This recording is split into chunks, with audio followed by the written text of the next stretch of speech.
occupied Tate's mind as he opened the door to his one-bedroom, ground-floor apartment on tree-lined North Carolina Avenue Northeast and stepped inside.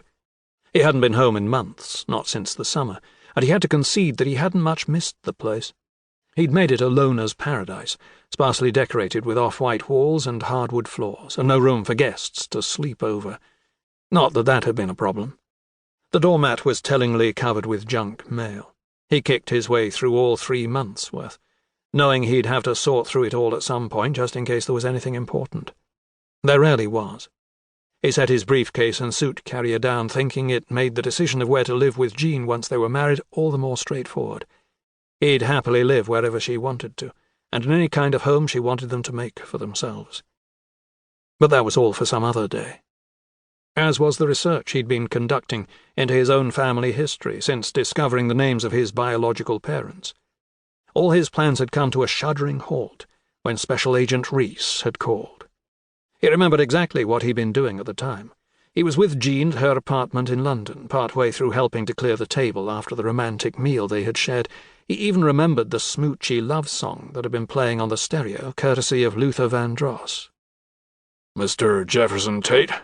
Reese had said, when Jean came in from the kitchen and handed him his phone. "Yes, I'm Tayte. Who's this?" "My name's Jordan Reese. I'm with the FBI. "The FBI? How can I help you?"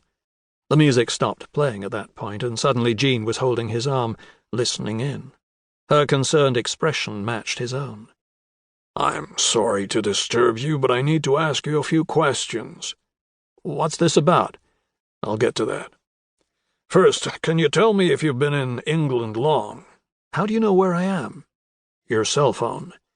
Have you been there long?" "A few months." "Can anyone confirm that?" Tayte didn't like where this conversation was heading.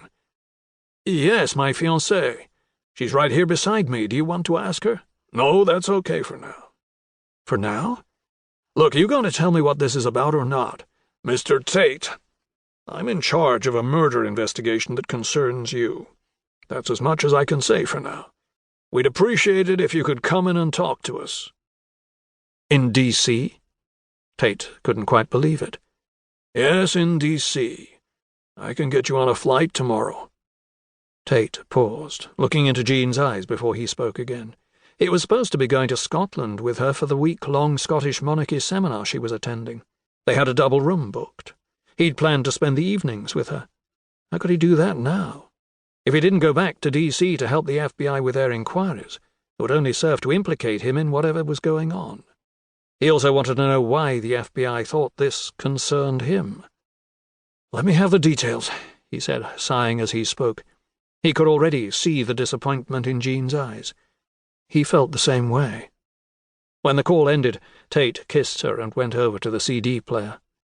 "At least we have tonight," he said as he pressed the play button.